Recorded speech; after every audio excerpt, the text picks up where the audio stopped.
So I did something for the first time today. And, for some reason, I have done videos a lot. But this particular video that I did was actually part of a job interview. Now, I actually love where I work. I love the people that I work with. But I haven't had, I think, in about 5 years, much experience sort of applying for things and doing any kind of interviews or anything like that before. So that's why it caught me off guard a little bit to have to do sort of a video interview where it's not really an interview. I'm asking questions, and I guess they want to see what my persona, my personality is. And it got me thinking that I really should just post a video of what I answered in those particular questions, because I think it's actually very helpful for anyone that's sort of wondering, okay, how do I answer these kinds of questions? What am I feeling at the moment? I think it's kind of great that they utilize this kind of technology now when when any kind of consultants or, headhunters are looking for people. I think it really separates out, those that really want the job or those that really want the position or whatever it is they're offering, to be able to differentiate people based on, how well they're able to present themselves, on camera. So there were two questions that they asked. And the first question was, what item is on your bucket list and why? And then the second question was, what inspires you to be a better person? Now, I had just listened to a podcast, the Waking Up podcast with Sam Harris, and he actually interviewed a New York Times reporter, David Brooks, and it talked about being a good person and sort of what that meant. And, the timing of that couldn't have been better, because I think when I answered those questions, those video questions that they asked, a lot of what I had heard sort of resonated into my brain here. And, I was able to communicate that into my answer. And I think that really speaks to who I am inside, who I am individually. And, if you listen to iTunes podcasts, just look for Sam Harris or Waking Up with Sam Harris. He has some really good, intuitive podcasts, on a variety of different subjects.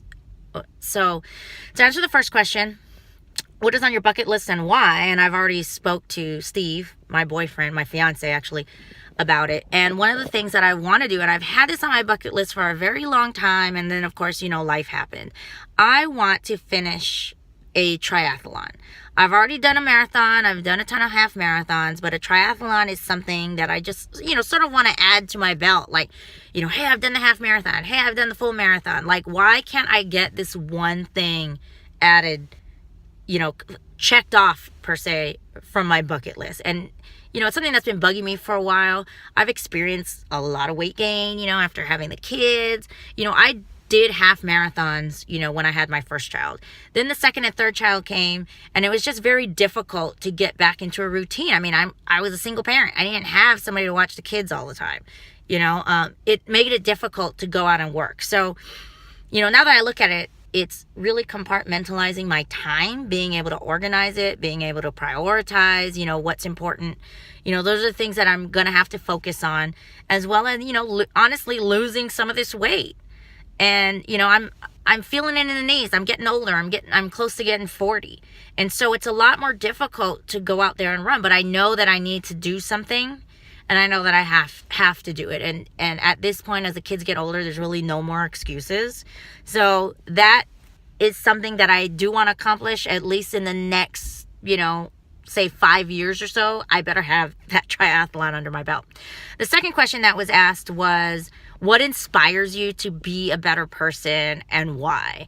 And, what inspires me, or how I'm able to articulate that, really comes from that podcast that I learned, and it also, I came across another one of David Brooks's article with a quote from Paul Tillich, that it says, suffering causes us to reintroduce ourselves, to sort of, and I'm paraphrasing the actual quote, but in a way that we're introducing ourselves in a way that we've never really understood about ourselves.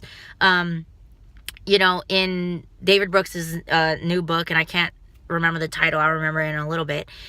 He talked about Frances Perkins. She was the Secretary of Labor under Franklin Delano Roosevelt.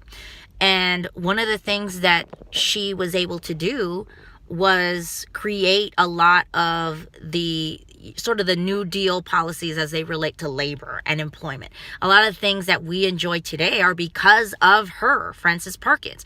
Now, Frances Perkins, during the early, 1900s or whatever, when she went to college, she went to Mount Holyoke College. And one of the things about Mount Holyoke College is they want you to major in your weakest areas. Sort of like who is the weakest link? Remember that game? Where you're trying to figure out what your weakest link is. And it forces you to have to confront a side of yourself that is, one, uncomfortable, and two, that is probably fearful. So one of the things that inspires me to be a better person is to embrace weaknesses and to embrace fear. These are the things that, make us uncomfortable. And the value that embracing our weaknesses does for us, and in the case of Frances Perkins, she ended up having to travel around the world and do a mission. I think the experiences she had sort of majoring in subjects that was her weakness is that, the ability to persevere. You don't know if you're able to persevere until you can follow through and overcome what some of those weaknesses are. And being able to persevere ends up becoming a very valuable lesson. I've experienced some very, very life-changing, difficult times of extreme suffering. Things that I haven't even talked about on the blog. And I may not be able to be comfortable enough to talk about it. But it's enough that I've been able to, have more empathy, sort of look at things in a different perspective. Most of the time we go through life, or you go through social media, and everyone's the same as you. We're all trying to find someone that's same or similar, because you know why? We get offended. We get offended when somebody criticizes us. We get offended when somebody confronts us in a way where we have to see our weaknesses staring at us right in the face. And those people are very valuable. I'm very liberal. I'm very progressive. So to have to see someone who's more conservative be in my face. I see it every day with my mom, and have to somehow find a way to find a middle ground, find a way to have empathy, is a very sort of life-changing process. It's how I want to become a better person, how I want to be motivated. I know of some individuals where, I was just talking to Steve this morning about they're still stuck in the same place, or probably even worse off now than they were 20 years ago. And we're a lot older. We're all in our 40s now. So, how do you go and take where you are now and tell yourself, I'm going to do something better. I'm going to be better. And the first thing you do is confront your weaknesses. If you're an alcoholic, accept the fact that you have a weakness, and it is that addiction. We all want to talk about, it's a disease, it's this, right? But at the same time, you yourself have to say to yourself, okay, this is something that I need to work through. It's not something that you can hide under the rug, that you can, just sort of ignore and allow some other external force to be able to manage for you.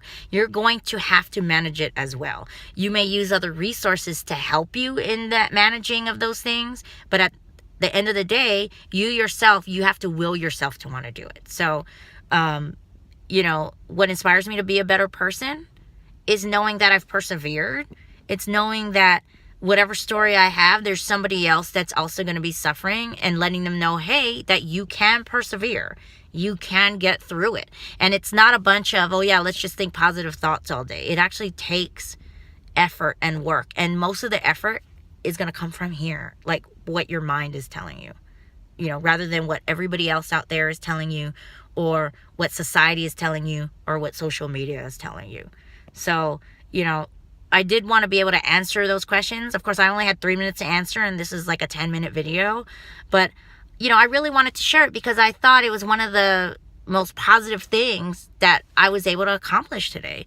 If you have a chance, definitely check out that podcast, Waking Up with Sam Harris. I'm going to actually, I didn't want to do this on a regular basis. I've changed my blog around. I've learned to let go of certain things in order for abundance to come in. And, so periodically I'll be doing these videos. If you want to check it out, my website, heatherbuen.com, there's not much to it. I'm just going to be talking about, success, positive living, and motivation. So anyways, have a good morning. If you want to answer below, you can definitely, let me know, hey, what's on your bucket list and why? And also, what are the things that inspire you? Okay, have a great day. Bye.